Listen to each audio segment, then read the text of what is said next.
To get into some of this week's top business headlines and stories and other topics with me is Chinwe Egwim, economist, corporate executive, and chief economist and head of economic research and intelligence at Coronation Merchant Bank, where she drives macroeconomic strategy, thought leadership, as well as government relations, amongst others. She has more than 700 published economic notes under her belt. Quite the pedigree, Chinwe. Thanks for joining me. It's so good to have you on our show, Business Week. So I'd like to start with this story, Black Friday sales. What does that say about consumer spending, especially in the current climate? Okay, well, it's an interesting headline. And my understanding is that the sales went up by just 2% year on year. So hearing or reading that, despite inflation, that sales went up isn't really surprising for me, because in an environment, a high inflation environment where pockets are squeezed, purses are pinched, you would expect that consumers would wait for a Black Friday sales before purchasing items. These are items that were probably on their, wish lists at the beginning of the year, Q1, Q2, or even their saved items. So I'm not shocked to see that there was a spike in the sales figure. And then secondly, you'd also find that because operational costs are, spiking on the back of supply side constraints that we're seeing across the globe, not just in emerging markets, you'd find that a lot of shops are shifting from physical retail to their online marketplace. And so that must have contributed to this spike in sales that we saw at the Black Friday. And then there's also seasonal effect. Right. Yeah, so the holiday season. Yes, so Thanksgiving. Yes.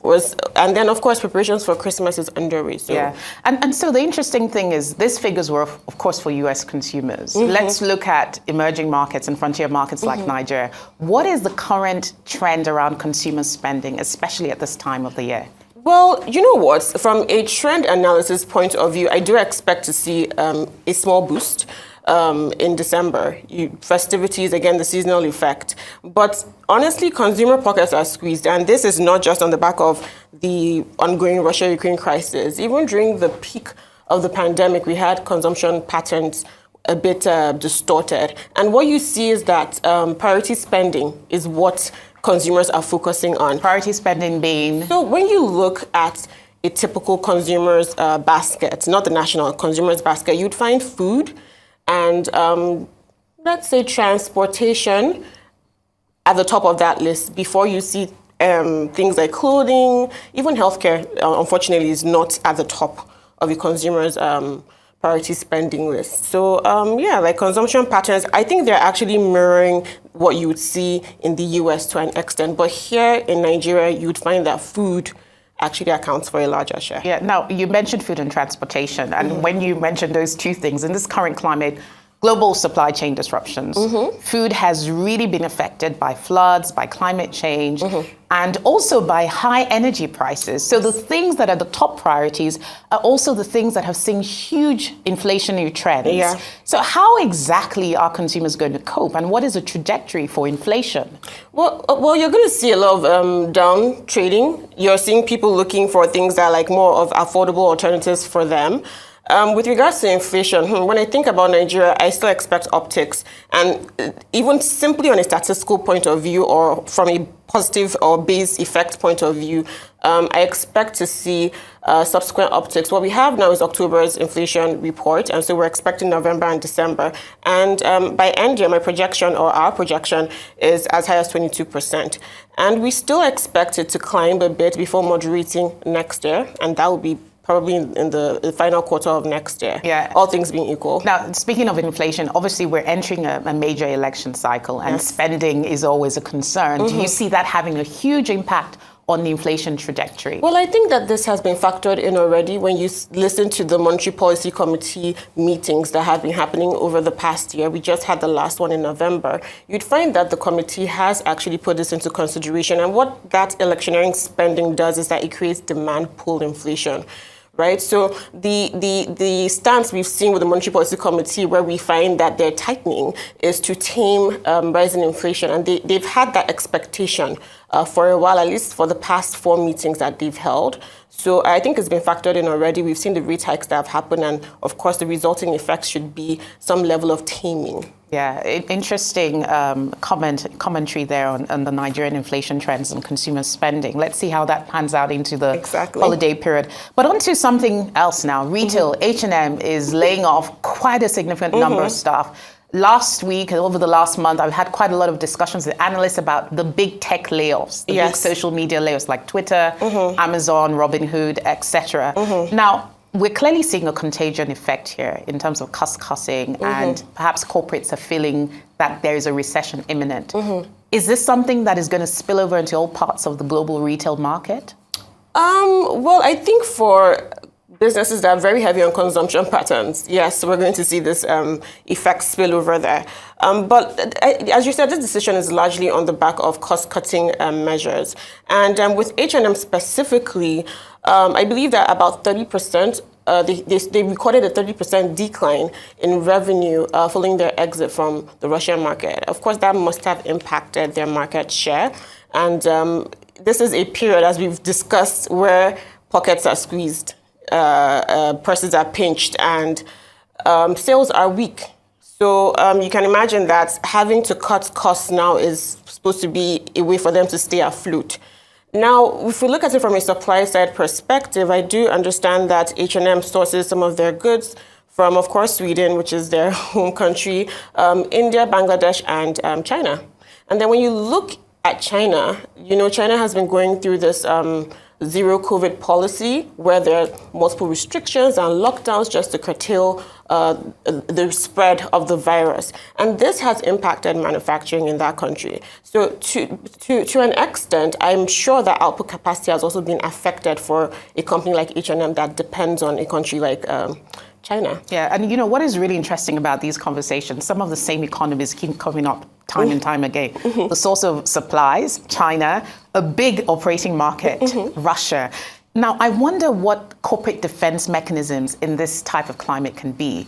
H&M would probably most likely rely on e-commerce. Yes. Is that a surefire way to weather this particular storm? And what are some of the trends that you think we'll see there? Well, I would say it's one solution, but this is happening in a period where there's weak demand. So regardless of the shift, it's one solution. I would say that, or I would recommend that brick and mortar should be reduced and online marketplaces should be utilized some more. But we also have to remember that consumption patterns are not as same as, let's say, prior to 2019. Yeah. So. Yeah.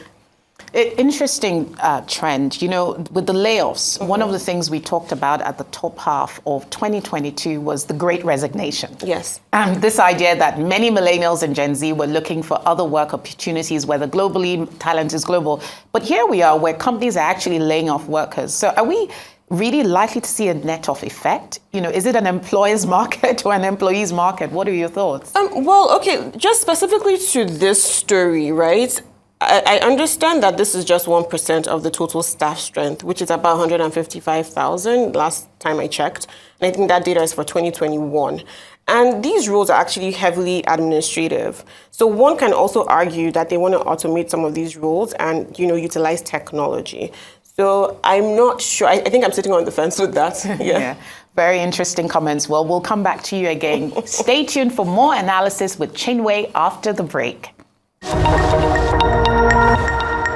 Welcome back to Business Week here on Arise News. You're watching me chat with Chinwe Egwim, Chief Economist at Coronation Merchant Bank. So Chinwe, Eurozone inflation down a bit by 10%, but still quite high. This is now really a global phenomenon. Yes.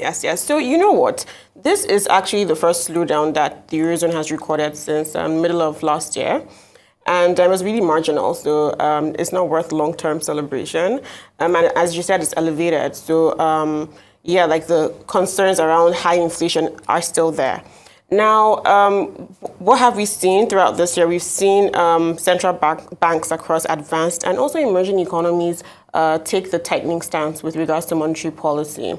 And so with the Eurozone, that's the ECB, we've seen them tighten. I think at the last meeting, there was a 75 basis points hike on the back of trying to tame inflation.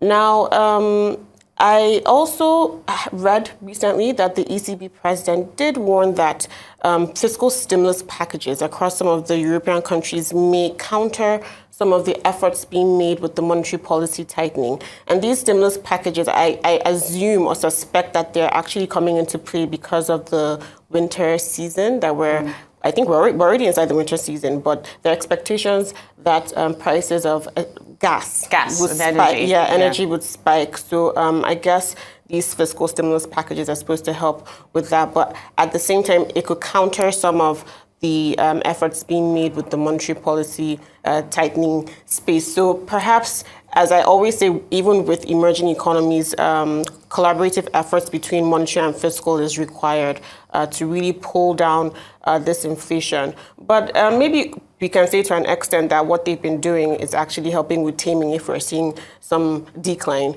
at this recent inflation release. So, I mean, why should emerging economies like Nigeria care really about Eurozone inflation? Are there some contagion effects or that could impact the markets here? Oh, yes. So, you know what it's doing? It's causing the international capital market to become expensive. For a country like Nigeria, I expect more focus would remain on concessionary loans when it comes to borrowing and, of course, domestic borrowing. So the ICM is expensive. It's been expensive since we saw the stance towards more monetary policy tightening. We're seeing capital flight across emerging markets. So, yeah, and that's an interesting one. You know, we've been talking quite a lot about debt sustainability. We saw what happened with Ghana last week, you know, being shut out of international capital markets. So that's obviously a concern. Let's look at another emerging economy, India. Growth is apparently up in India. What's going on there? You know, what do they know that the rest of the world doesn't? Don't know. Well, I would say I really think it's more of a base effect for India. So yes, it's as high as 6.3%, but we have to understand that the prior release was actually double digit. So in as much as it's high at 6%, it's coming from a high of 13.5%. And that really is on the back of base effects. India is also going through or suffering what other countries are going through. So rising inflation, and this is affecting private sector spending as well. So we're seeing the impact on economic indicators such as GDP as well. Now, the Reserve Bank of India has a consumer target or inflation target of 4%, and inflation is currently as high as 6.7% in India. So that is still disturbing. It's the same story across all countries. So it's not really a signature to India alone. We also have to remember that India is now, I never really know which one it is, if it's Nigeria or India that's regarded as the poverty capital of the world. But I think they keep trying to compete for that title. Unfortunately. Unfortunately. So a growth rate of 6.3% is high, but it isn't sufficient for a country like India. Double-digit growth is required for inclusive growth and to actually help with easing or lifting nationals from that poverty level. I mean, Chinwe, looking at all these discussions, we talked about the developed economies, Eurozone inflation, we're talking about emerging markets like Nigeria, India, all the central banks are trying to do inflation targeting, consumer spending, we're entering a winter season, energy prices. Do you have a view on whether we're really going to enter into a full global recession in 2023? Well, there are concerns and mixed views around that. But if you look at some projections that have been put out, you see more of a slowing in terms of global GDP as opposed to a contraction. So I think I'm aligned with that view that we would see a slower pace in GDP growth from a global perspective as opposed to a contraction. Perhaps if you ask me in the first quarter of next year, I might have a different answer. But for now, I think it would be a slower pace in growth as opposed to a contraction. And what particular trends are you positive about that give you cautious optimism, if you like, about the trajectory of global growth? Well, I would say that, you know, what really was the trigger for all of this supply side constraints. So I want to believe that countries are putting in mechanisms to, you know, create buffers around that. And on the back of that, I would hope that this inflation targeting, what we've seen with central banks, what we're seeing with infrastructure development for some countries would assist with easing inflation. As I said, with our projection for Nigeria, we expect it to moderate to an extent, and that is the view for select countries across the globe. So that is one positive. Consumption patterns, I still expect them to remain as is. Perhaps we might see some strengthening towards the final quarter of next year. What else? GDP growth, as I've said, so more of a slowing as opposed to a contraction. And the interest rates or market rates, which are impacted by policy rates and tightening, we may see it elevated for a while before we see some level of easing. But that's really on the back of what's going on with inflation. Yeah. Thank you. Really interesting analysis. So let's look at sort of the African continent within the region. One of the areas, over the last 2 years, we saw the launch of the Africa Continental Free Trade Area. And it seems like in this broader discussion around the global recession, inflation targeting, issues around the business environment and trade have somewhat taken a bit of a backseat. What is your assessment of how well we're doing from a trade perspective, and what impact would that have perhaps in supporting growth in African economies? Well, the truth is that the AFCFTA should bode well for growth across different African economies. But I always say that looking inwards is important. Domestic production, your manufacturing hubs, looking at it from a country perspective and not just as Africa as a whole is important. So bottlenecks that are within each country need to be addressed. And with that, I feel like there would be forward steps and some level of progress, which would, of course, have an overall impact on GDP growth for the continent and for individual countries. Yeah. So again, micro dive into Nigeria. So very big season for us as a country. One of the things we've seen it all on the roads of Lagos and our big cities. Fuel queues are building up, of course, in an oil-producing economy, and it's a cycle we seem to keep going into. And one of the things economists often say is that all these trends are tied. So exchange rates impact imports. We're a hugely import-dependent economy. Then we see government spending rising ahead of elections. Then recently we've had floods in central Nigeria, climate-induced, some man-made, not enough defense mechanisms. Some of these intersections are actually between governance and the economy. So if you were casting your crystal ball over the next 2-3 years, what are some of the big policy initiatives you think need to happen in order to move the needle forward on some of these relatively negative economic trends we've been seeing? Well, to be very honest, I would say that some that would feature at the top of my recommendation list would include policies that would help with infrastructure development. Structural deficit has really been one of the core issues for what we're seeing with regards to inflation. So with Nigeria, it's not just the demand pull inflation, it's really more of a cost push inflation. And so policies that would assist with infrastructure deficit, energy, that's infrastructure, road, things that would ease logistics, things that would help with what I would say is supposed to be the new economic backbone for Nigeria, that is agriculture. Things that would help that. So policies, and these policies are really more fiscal, right?